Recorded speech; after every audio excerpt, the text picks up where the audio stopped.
Well, I think we've had a fantastic morning, and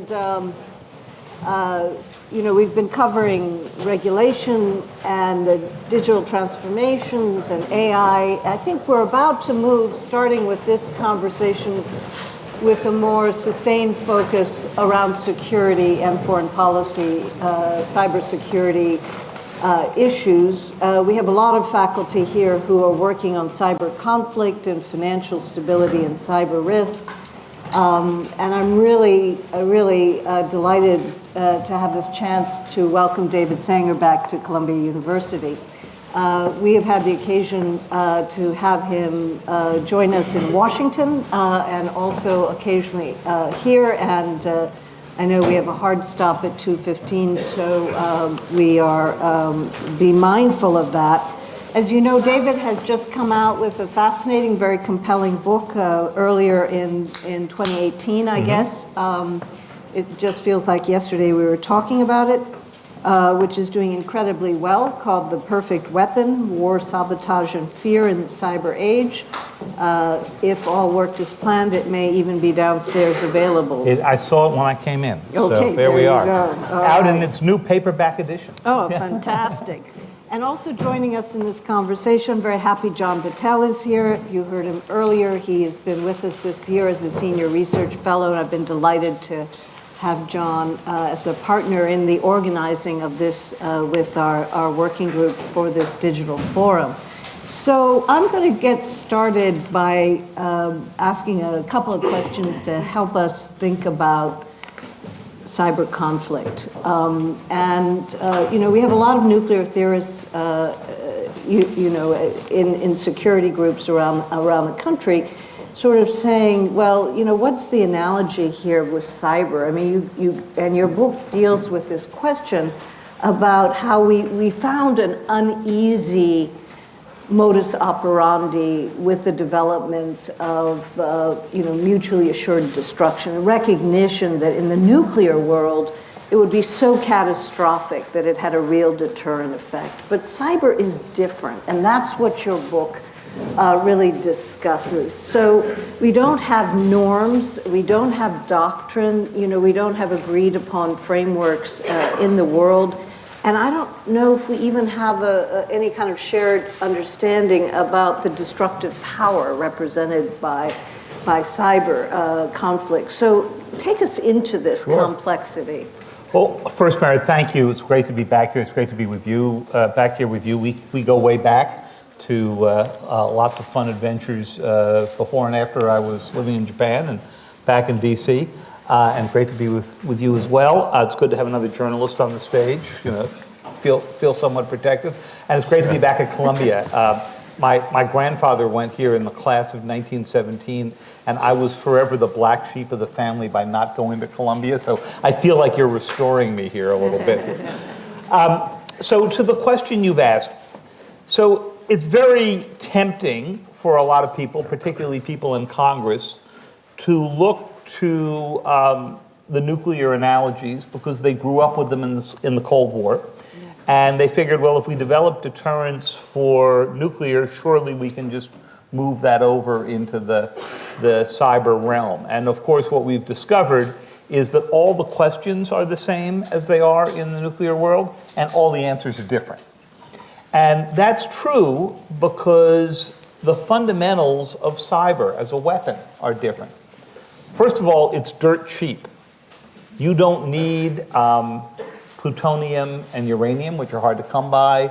You don't need the tens of millions or billions of dollars in infrastructure that the North Koreans, the Iranians, everybody else who's tried to get a nuclear weapon or succeeded got. All you basically need is some laptops, some millennials, some pizza, heavily caffeinated drinks all help, right? And some stolen code from the NSA. Unfortunately, thanks to our friends at the NSA, there's a lot of that floating around. And if you've got that combination, you're pretty much in business, which is why at this point, we only have, 9 countries in the world that have nuclear weapons. And by my count, there are probably about 35 now that have a sophisticated enough ability to do a serious cyber attack, something better than just a denial of service attack. So then comes the question, if that's the case, why is this so hard to deter? Well, one reason is it's very hard to tell often where a cyber attack is coming from. It's not that a cyber attack could simply be done by a 400-pound guy sitting on his bed in New Jersey, as was suggested in a presidential debate, but it is certainly, it takes time to go do attribution, and sometimes it takes years. The United States just indicted about 5 or 6 months ago the chief North Korean guy who did the attack on Sony in 2014. Okay, so it gives you an idea of how complex it is to get these together. The bigger issue, though, is that even if you could figure out where it came from, the United States still lives in the belief that it's got a big lead. And as a result, it doesn't want to sign up to norms that give up a whole lot of options for the president. So if you and I were sitting down, or we made it a lunchtime project here to sit down and say, let's make a list of things that should be off limits if we signed up a sort of digital Geneva Convention, we'd come up with one pretty fast. Power grids, right? Because when you turn off the power, you're killing people in nursing homes and hospitals and the most vulnerable. Emergency communication systems. Election systems, how about that? Anybody interested in saying election systems should be off limits? Financial data. Financial data, okay. Now let's change for a minute and pretend that you're presenting this in a Situation Room meeting with the CIA director and the Treasury Secretary and others. And what are they going to say? The CIA director is going to step in and say, well, I read in Sanger's book we had a program called Nitro Zeus to turn off all the power in Iran if we got into a conflict with Iran that was forestalled by the 2015 nuclear agreement, but maybe it's back on, who knows, right? Do we really want to tell a future president, you can't turn off the power in a country, you have to go and bomb them? Supposing turning off the power results in fewer casualties. Election systems. Supposing we had a cheap and easy way to keep another Maduro from taking office in a place like Venezuela, by manipulating the election rather than going through what we've just gone through or what we're still going through. Do you want to tell the president he can't do that?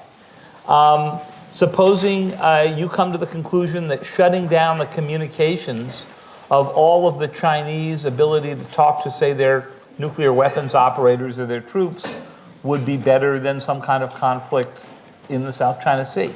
So it's not only that the rest of the world isn't ready for it, I don't think we're ready for it. Let me ask you one more question and then turn it over to John. You know, I've been trying to come to a view, which I do not have, as to what are the differences between the Obama administration and the Trump administration on cyber. On the one hand, it looks like, they've removed a visible cyber person from the White House. On the other hand, they seem to be developing a new doctrine, defense-forward doctrine, empowering DHS in a different way. And I'm just wondering how you would assess what is our cyber policy today. Well, there are a few veterans of the Obama administration cyber operations here, so if you see thrown tomatoes during the course of this, you'll know how I've gotten this wrong. So I think the Obama administration put a lot of work and thought into defenses, into the kind of questions that we were just discussing today. I think the Sony hack made them think really hard about what's an act of war, what's an act of vandalism, what's an act of sabotage. People were debating that after the North Koreans took out Sony. The president had to sort of step in and say, I'm terribly sorry, but stopping an incredibly bad movie from coming out is not an act of war, But they had a big argument about what it was that attacking a company would be. They had a lot of lawyers in the game, and that made them hesitant to do a number of offensive cyber operations. When they were going after the North Koreans, they didn't want to go in through China to either attack North Korea's cyber infrastructure or shut them off, because the lawyers were saying, rightly, the Chinese are likely to get upset if you're inside their networks attacking another country. The issues come up with the Germans, where a lot of ISIS operators were using German cloud services and so forth.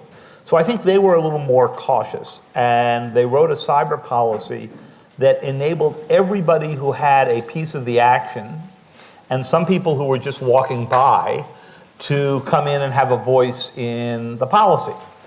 So when President Trump went to go rewrite it, I think he had a pretty experienced staff at first. They all got fired later. But their experienced staff said, let's find a way that will reduce the number of people who are in the middle of these conversations, which I have to tell you, even veterans of the Obama administration have told me they would have welcomed, right? And then that devolves more power down to the head of the NSA and US Cyber Command. And in fact, the secret order that the president signed last August, we have not seen a declassified version of it, but the best we can learn about it is that empowers Cyber Command to go deep into adversary networks with all kinds of implants to see what's going on. Because if you try to stop a cyber attack when it's come into the United States, it's too late. You have a tenth of a second to hold your meeting. So they have done that, and so far as we can tell, they have done one major operation under that, and that was the midterm election. You may have covered this a little bit during the earlier panel, where they went in and shut down the Internet Research Agency's servers for a couple of days. They did the same to the GRU. They sent text messages to hackers in Russia who they think were active in election stuff and said, we know where you live and we know where your cell phone is. And you'll get a visit from us if you're messing around. Now, we don't know how effective this was, in part because the administration classified its after-action report, thus stepping on their own deterrence, right? Which is what usually happens in cyber, where people wrap so much secrecy around it that they I think, to my own mind, is that they actually harm our deterrent effect under the argument that you can't reveal your capabilities and so forth. I think that's a backwards and sort of old nuclear way of thinking about it for cyber purposes. What worries me is that when they got rid of a Homeland Security advisor, Tom Bossert, who knew his way around this territory, and then when they got rid of the position of cybersecurity coordinator, which had been held by a man named Rob Joyce, known to some of you in the room, who had been the head of the NSA's Tailored Access Operations Unit, the sort of special forces that does offensive cyber, you suddenly took away a lot of the expertise about how you design cyber defenses, which, by the way, you want designed by people who break into foreign networks for a living, right? Because they're the same reason you want Willie Sutton doing your bank security, right? So I think we're in a pretty dangerous place in where the government is on the coordination of all of this. And if there ever was a giant cyber event and a 9/11 kind of commission that came together, I think one of the first questions would be, why did you dismantle this structure? Thank you. This was not the question I was going to ask, but why did he dismantle the structure? I think, John, is pretty simple. I don't think it had anything to do with cyber. I think it's that those officials had sort of direct access to the president under the Obama administration, and I think John Bolton wasn't interested in other people in national security having direct access to the president. I don't know why that would be, but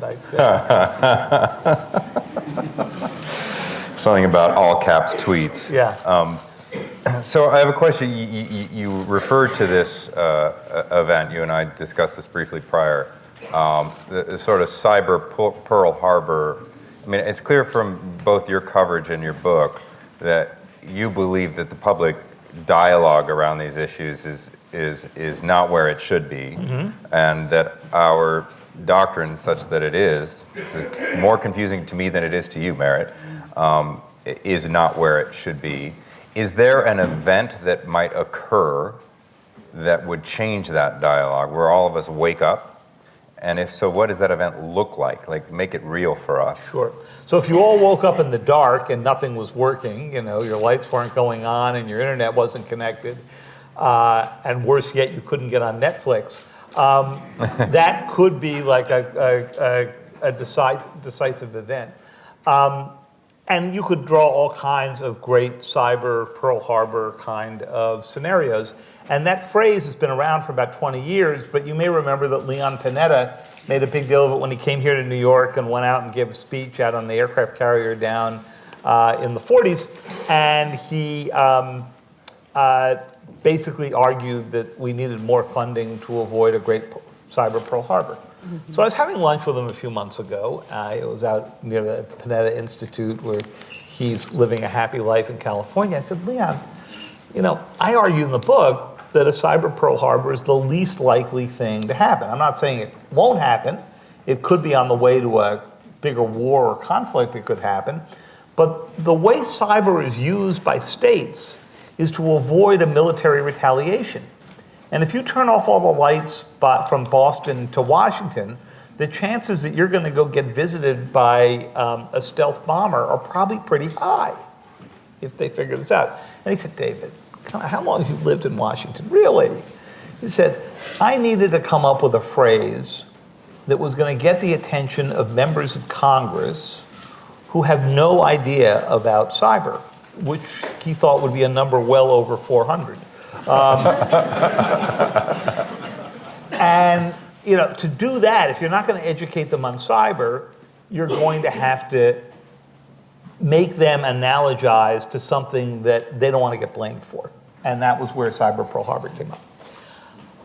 When you think of the range, and one of the reasons I wrote The Perfect Weapon was to try to explain the range of cyber attacks, you've got surveillance, something we know well, but which is fundamentally pretty boring. You've got, we opened mail, we tapped phone calls, not that big a difference to go into email. And you can find people who worked for the NSA 20 years ago involved in something called computer-to-computer interception that was basically reading email. And that seemed cool 20 years ago. Today, if you told a rising software engineer, we're going to put you on a job of reading email, they'd probably leave and go take their job at Google, right? Where they could read a lot more email. Then you've got data manipulation. And data manipulation, you can imagine all sorts of things. You raised one, changing financial records. You wouldn't have to retarget all of the Pentagon's weapons. You would just have to get in and change everybody's blood type in the Pentagon database. You imagine the kind of trouble you could cause with that. Data manipulation is essentially what the United States did in Olympic Games, what you guys know as Stuxnet. The code name was Olympic Games, which was getting into the controllers to the centrifuges in Iran and changing the input data so that they sped up and slowed down and spun out of control. And that takes you to a third layer of cyber attack, which is using the computer controls that we have put on real-world systems to make those real-world systems go awry. In the great tragedy of the Boeing case, we found that those planes were crashing because of a sensor misread between two different sensors that were feeding into an automatic flight controller. Now imagine that somebody breaks in and alters the data coming in from sensors, right? And you'd spend months trying to figure out, was the sensor bad or did somebody get inside it? Right?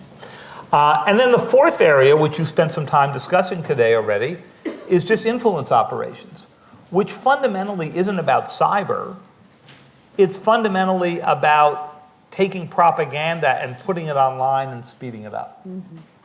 So following up to that, there's probably a few people in this room who believe that what Russia did in 2016 did in fact influence the election, and therefore believe that that was a cyber attack that was an act of war. I mean, people can take that logical progression and say that was a concentrated attack by a foreign body that changed the course of our history in ways that, did significant damage to our country. Does cyber change the definition of an act of war? Well, it certainly could. Let me give you an analogy that doesn't use the election system and then come back to the election system. So we talked about the Sony attack before. And in that attack, it got a lot of publicity because they let emails out before the Russians figured out how you break into systems and let emails out. And it's from that we discovered the important national security news that Angelina Jolie is difficult to work with on the set. But the more important thing that you had to remember from the Sony attack was that in 2.5 minutes they brought down 70% of Sony's computing systems.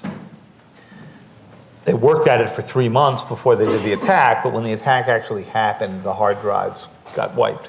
So now ask yourself the question, supposing they didn't have the advantage of cyber to go do that, how would the North Koreans have done that? Well, they would have landed at Long Beach and gotten an Uber up to the studio and gotten on the studio tour with all the little kids and snuck away and stuck dynamite under the computer center and run like hell. And you would have seen the computer center blow sky high, and there would have been great images on CNN, right, of smoke rising over the Hollywood sign.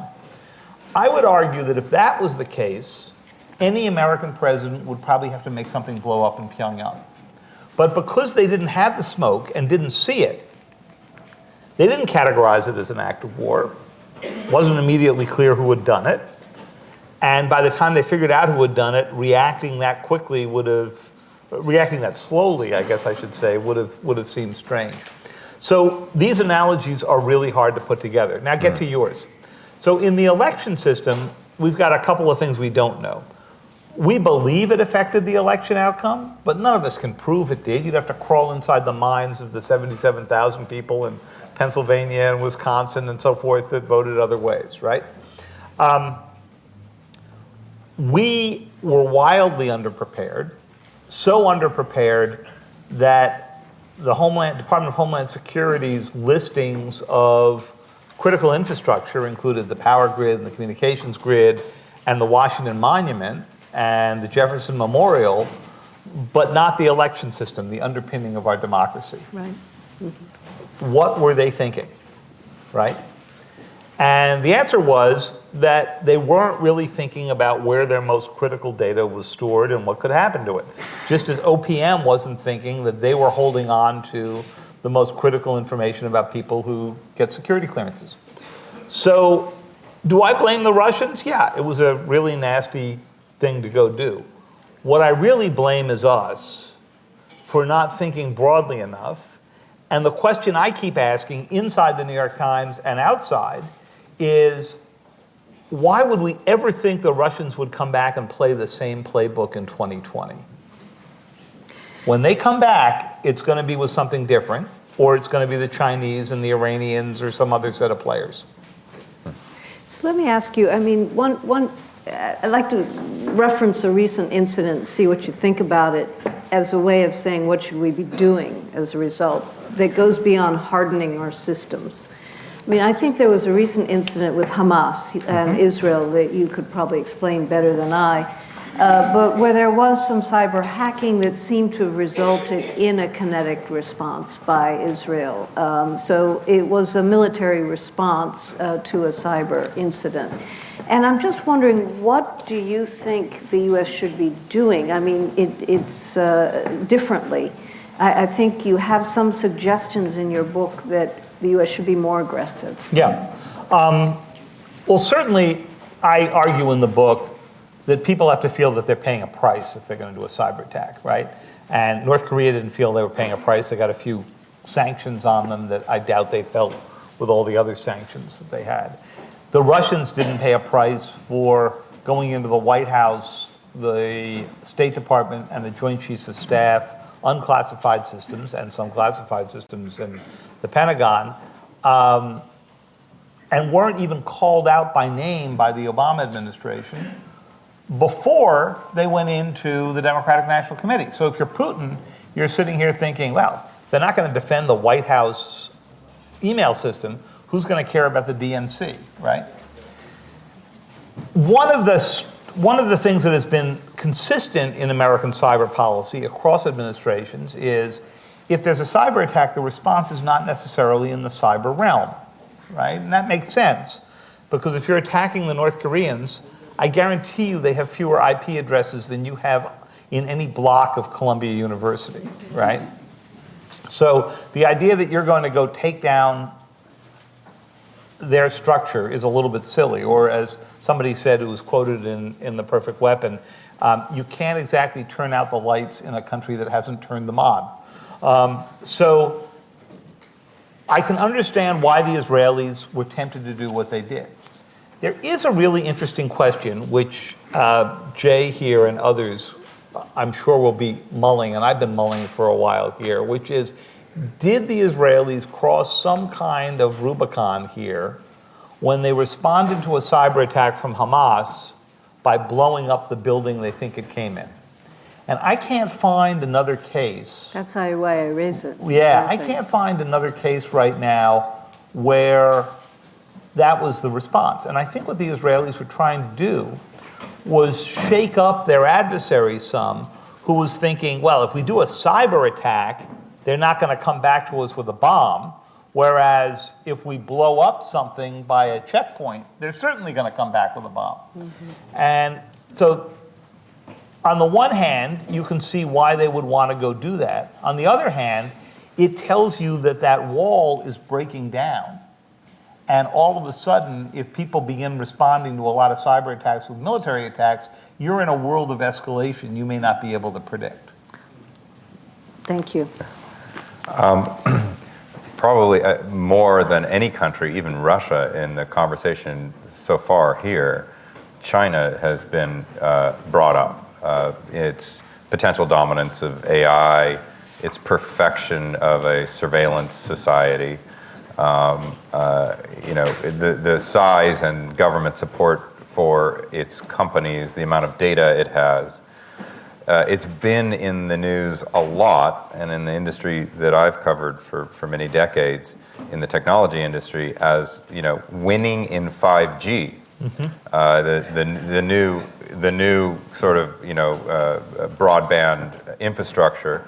And one of the companies that has been at the forefront of that is Huawei. What do you make of this geopolitical standoff around a telecom switch? So I think one of the things that people failed to see about 5G a few years ago was that this wasn't just like the move from 3G to 4G and all that. It wasn't just something that was going to make your cell phone faster, although it does that. But instead, it's a rewiring of a good deal of the internet, because the core of 5G is that it is designed to take on that huge number of Internet of Things devices that suddenly have come into our lives and into the lives of manufacturers and all that. And if you think about it, 10 years ago, when you were down at 2G levels and so forth in your cell phone, you probably had two things connected to the internet in your house, a laptop and maybe a desktop. And now you've got your Alexa and your smart TV and your surveillance cameras and your alarm system and your smart refrigerator that's Wi-Fi connected. I've never quite figured out what I need one of those for. I guess if it told me to eat less, that would be useful.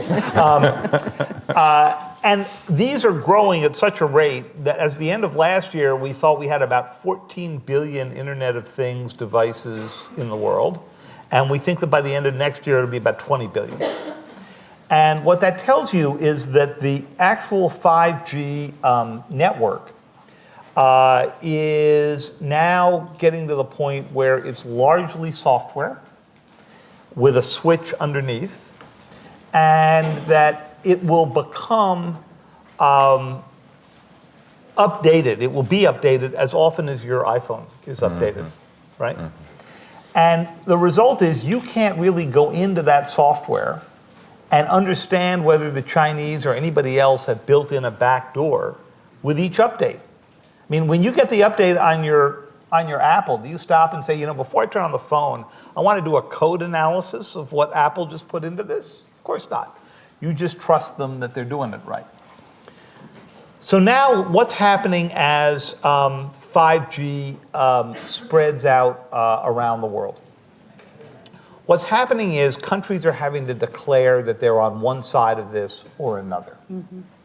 And you've seen Mike Pompeo go out a little bit in a blunderbuss way and basically say, if you sign on to the Huawei system, we're never sharing intelligence with you again. Which one day is going to lead one of those countries to say, you may notice the intelligence sharing is a two-way street. And we just told you about that ISIS cell that was forming. So I'm not quite sure we're going to quite get to where we want to be doing it this way. But I would say that in a year or two, 5G could well end up being the new Berlin Wall, where you're either living on the authoritarian side of this, which is an internet built by the Chinese and the Russians and used to control a population, or you're on the Western free side of this, which is an internet that we hope looks kind of like what we have now, but more powerful. And there will be countries trying to live on both sides of the wall, and just as there were in the Cold War. And the big question is going to be, how do we manage that? Do we freeze out everybody on the authoritarian side? Or do we learn how to live in a dirty network? A network that essentially you're not going to be able to secure all elements of it.